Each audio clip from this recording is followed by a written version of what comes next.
Okay. Next thing we're going to tackle is the inclined plane now with friction. Talk about the FP, the FN, and the FW in relation to the triangle that is similar to the inclined plane. We're going to do the same thing, only now that we have a frictional force working against the FP, this is going to take a slightly different take on that concept of similar triangles, and yet still be the same thing. So, let's take this example and we can see how the friction is going to work with this. Now we're looking at mu again. Mu, which is a ratio of the force of friction with the normal force. And so that's going to apply to that similar triangle as well. We have a 30 kilogram block on an inclined plane, and you move the inclined plane such that the angle gets greater and greater until it starts to slide. That angle is 30 degrees. What would be the coefficient of static friction based upon that? So let's take a look at this scenario right here. You say that it's just beginning to go down this inclined plane. So just at the point of motion, we can say that the force of friction that's working against the FP is now equal to the FP, or actually the FP is just a hair greater than FF. So we'll say that's pretty much the same thing. Okay? So we have the weight of the box going straight down the center of the earth. So that is our FW. We have the normal force of the box pushing on the inclined plane perpendicular to that surface. And so we get that, and that is our FW, or I'm sorry, FN, our normal force.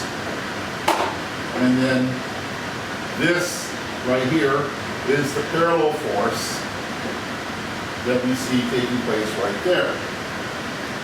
Now, we are defining mu as the F of F, frictional force, over the normal force. All right, keep doing that because that old habit of mine. I want to make sure it's not confused with the label Newton. So F of F is now going to be F of P, since we're reaching just that point of equilibrium when it begins to move. So we're going to rewrite this as F of P over F of N. Now, the nice thing about this is that we can go ahead and find F of P and F of N via FW. Well, so we need to find FW, which is the weight, which is the mass times the gravitational acceleration. Well, the mass of this thing is 30 kilograms. And we're going to multiply that by the acceleration due to gravity, 9.80 meters per second squared. And when we do that, we get a value of 294 newtons. All right? So, now, F of P is going to be equal to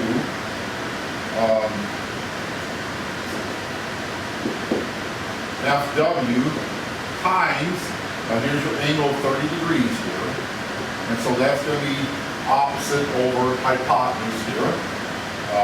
So the FW times the sine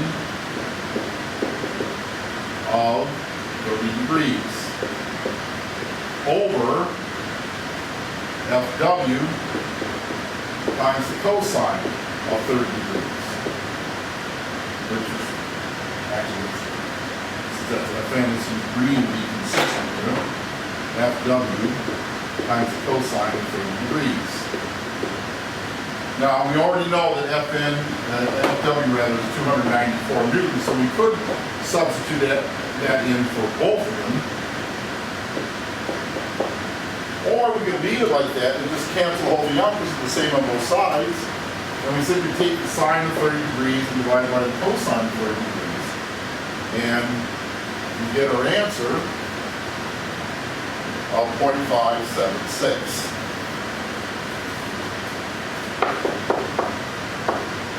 It also turns out opposite sine divided by cosine is tangent, so you can simply take the tangent of 30 degrees as well, and then you should give you 0.576. So a number of ways that we can solve that. All right, let's take a look at the second scenario, the other second example that we have. We have a 22 kilogram crate sliding down on a 25-degree inclined plane. It has a value of mu of 0.335. A worker stops it from sliding down to the bottom and pushes it back up the inclined plane. How much force must he or she exert in order for this to happen? Okay, so let's take this scenario right here. And again, we'll do the triangle thing. But we have to understand before we do that, what's happening here. So this guy is pushing us back up. He's fighting two forces, because now the total force that this person has to apply to this is going to have to overcome the tendency to slide down, which is Fp, and now that this person is pushing up, it's going to be resisting friction in that respect. So since the friction and the parallel force are not the same, he's going to have to overcome both of them. The tendency to slide down, and as he pushes up, the fight against it that is also going down. So he has to push up against Fp and Ff simultaneously. So we know that mu here is 0.335.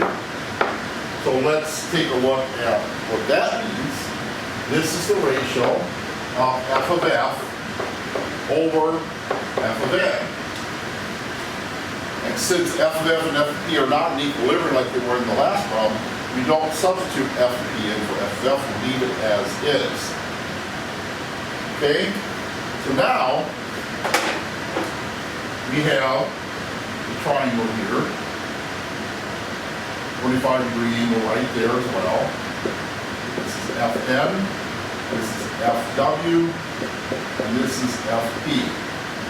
So let's calculate Fw over here. And that's going to be 22 kilograms times 9.80 meters per second squared. Fw is going to equal to, I'm going to say something like 216 newtons. All right, so if Fw is 216 newtons, then we can calculate F of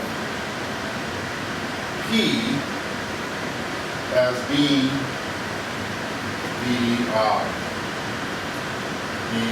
value that we can get in this triangle here by taking Fw times the cosine of 25 degrees. Well, Fw we know is 216 newtons, so we just go ahead and plug in. That was rather cool. We can plug in 216 newtons right here. So that's our Fp. Our Ff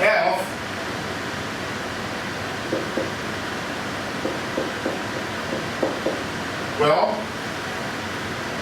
Ff now is going to be in relation to mu right here, in this relationship right here. So if I want to get Ff by itself, I'm going to multiply both sides by Fn.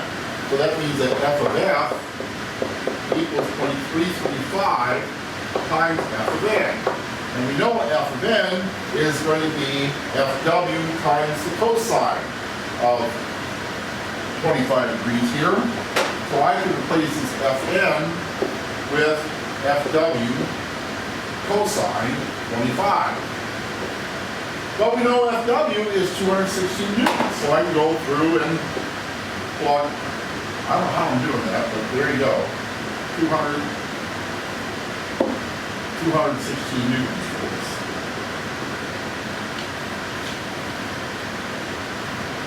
I love the Smart Board. It has wonderful things to do. I'm going to retire in 4.5 years, and I'm going to take this board, put it in the cornfield, and beat it to death like they did in casino to that poor copy machine. Not the copy machine, that was office space. To some form, I guess. I don't know. But this thing's not going to have much of a longer life. Anyway, so now this is going to be equal to 0.335 times 216 times the cosine of 25 degrees.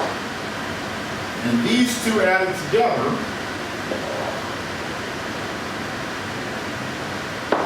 is going to give us our total force. And when you do that, punch it in your calculator, the value you get, and I go into detail in the explanation of the script, is your 157 newtons.